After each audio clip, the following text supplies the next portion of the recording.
Bonjour à toutes et à tous. Alors aujourd'hui je vais vous présenter l'oracle Witches of Legend. Donc ce sont les sorcières légendaires qui a été créé par Annabelle Lewis. C'est un jeu auto-édité. Alors on a l'impression qu'il y a des taches sur la boîte mais c'est fait exprès. Voilà, c'est comme des nuages en fait quelque part. Voilà, c'est volontaire.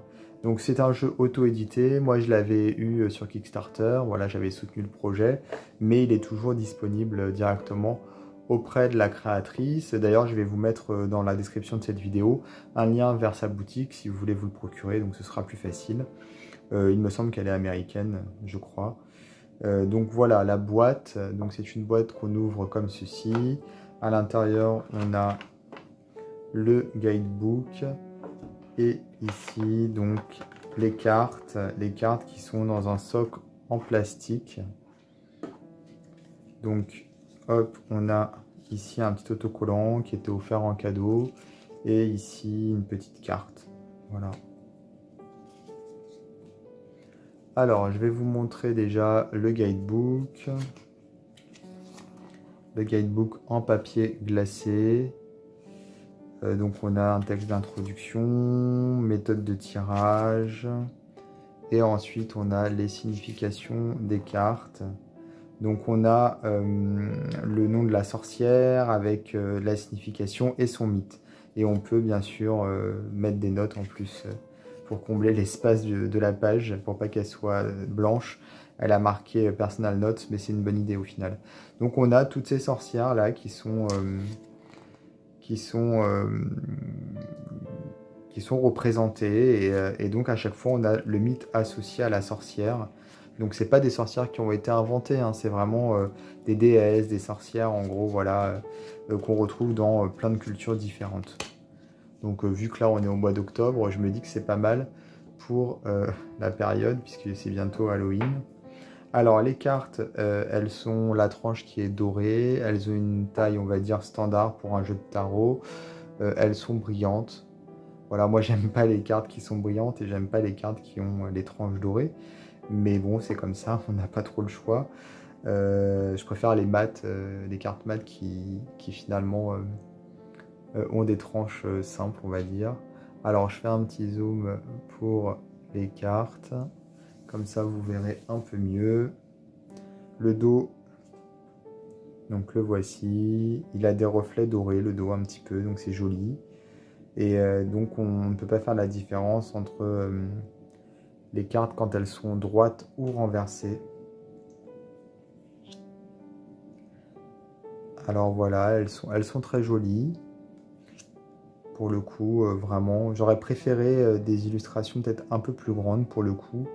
Parce que l'illustration est tellement belle que j'aimerais qu'elle soit plus mise en valeur. Là, c'est vrai qu'avec avec la bordure et le fait que l'illustration prenne finalement peu de place, c'est vrai que j'aurais vu ça dans des cartes, des grandes cartes, ça aurait été encore plus beau. Disons que la taille des cartes ne rend pas justice aux illustrations, c'est ça que je veux dire. Mais les illustrations sont vraiment très très belles.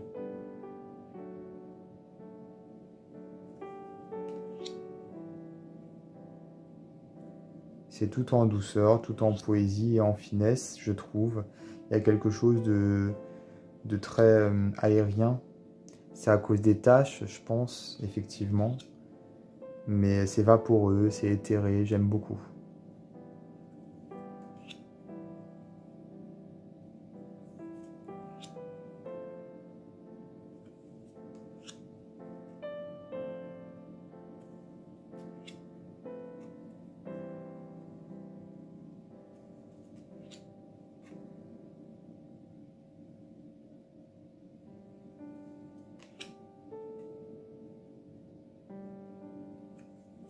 Alors, toutes les cartes n'ont pas des effets dorés directement sur la carte. Il y en a certaines qui en ont, d'autres qui en ont pas. Je pense que vous avez remarqué. Au début, je vous ai montré certaines cartes qui avaient justement au niveau de l'encre, ça ressortait un peu. Ici aussi, ça ressort en doré. Mais la plupart des cartes n'ont pas cet effet, seulement certaines. Là aussi, on l'a. Celle-ci aussi, on a cet effet doré sur le corps.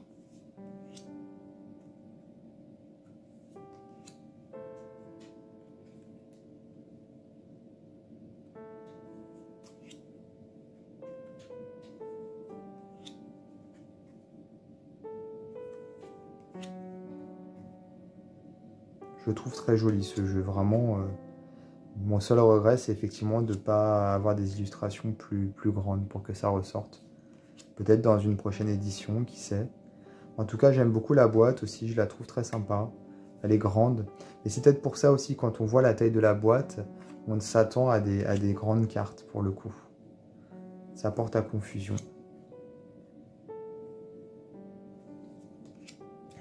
Donc voilà, c'est un jeu auto-édité qui est créé et vendu par l'artiste Annabelle Lewis. Donc comme je le disais, je vais mettre dans la description de la vidéo un lien vers le site de la créatrice si vous voulez vous procurer ce jeu. C'est la bonne période, on va dire. Je vous invite également à vous abonner à ma chaîne et je vous dis à bientôt pour d'autres vidéos.